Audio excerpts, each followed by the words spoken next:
There is a black guy in America who is friends with the KKK.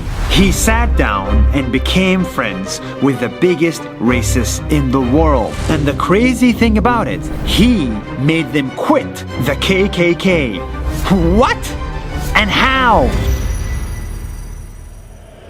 In the United States, I met Daryl. Hi, Nas Daily. I'm Daryl Davis, and I make friends with Klanspeople. Daryl was just a 25-year-old musician when, after one of his shows, a guy came to him to tell him he loved his music. Daryl explained to him that this music was originally created by black musicians. So they sat down together to have a drink. And that's when the guy told him that he was actually a member of a racist group called the Ku Klux Klan. People in the KKK had been hating and murdering black people for decades. So I was a bit shocked when he told me, but I decided to listen to him.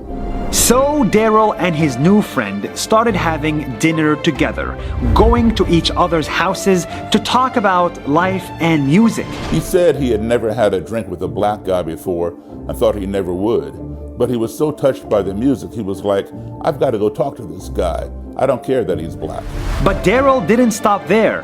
He asked his friend the phone number of the local Klan leader, and he started being friends with him too. That one was a bit more complicated.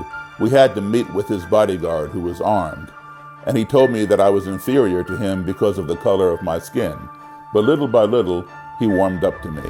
And after a few years, the leader quit, and so did his followers. And each time a member of the Klan would quit, Daryl would be given their robes, hoods, flags, medallions, and other KKK items. Here's some of my collection. What do you think?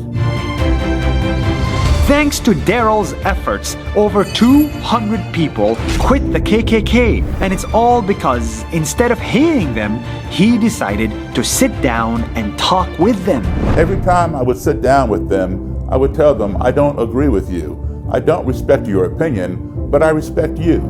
You're a human being just like me, and you have the right to say what you think.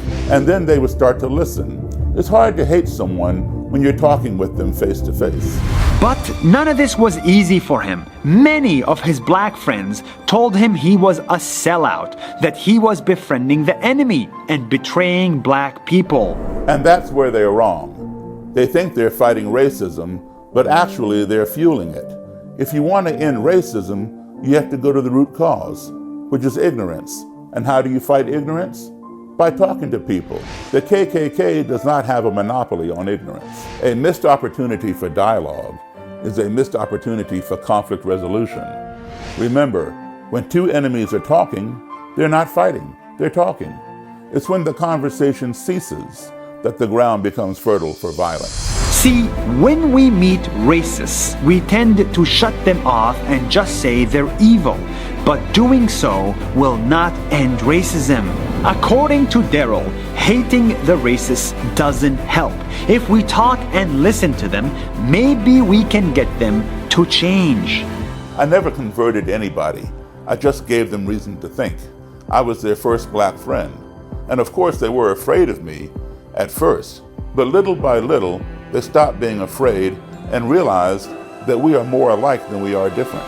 At the end of the day, nobody is born a racist. It's just an ideology. If somebody manages to put it in, somebody else can put it out. And this guy did exactly that 200 times.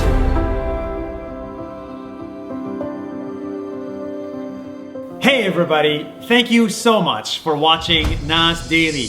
Nas means people in Arabic, humans. And we are on a mission to show you the stories of humans from all around the world. I'm actually very excited about the videos we're working on. So please follow us on Facebook and Instagram so that you don't miss a video. We think everybody in the world should watch them.